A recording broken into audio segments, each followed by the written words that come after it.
KSU പ്രവർത്തകരെ മർദ്ദിച്ച സംഭവത്തിൽ മുഖ്യമന്ത്രിയുടെ കമാൻഡോകൾക്കും പോലീസുകാർക്കെതിരെയും കേസെടുത്തു. IPC 323, 324, 34 എന്നീ വകുപ്പുകൾ പ്രകാരം കറുപ്പുംപടി പോലീസാണ് കേസെടുത്തത്. പോലീസ് ഉദ്യോഗസ്ഥരുടെ പേരുകൾ പക്ഷേ FIR-ൽ ഉൾപ്പെടുത്തിയിട്ടില്ല.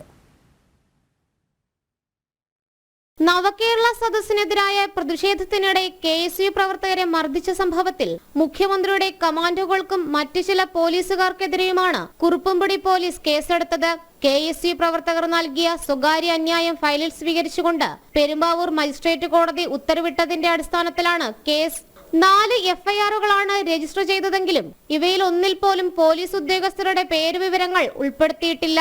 അതേസമയം മൊഴി നൽകിയിട്ടും മർദ്ദിച്ച പോലീസുകാരുടെ പേരുവിവരങ്ങൾ ഉൾപ്പെടുത്താതെ കേസെടുത്തതിനെതിരെ പരാതിക്കാർ വീണ്ടും കോടതിയെ സമീപിക്കും. പെരുമ്പാവൂർ മണ്ഡലം നവകേരള സദസ്സിനിടെ KSU പ്രവർത്തകർ പ്രതിഷേധം നടത്തുകയും മുഖ്യമന്ത്രി സഞ്ചരിച്ച വാഹനത്തിനു നേരെ ഷൂ എറിയുകയും ചെയ്തിരുന്നു.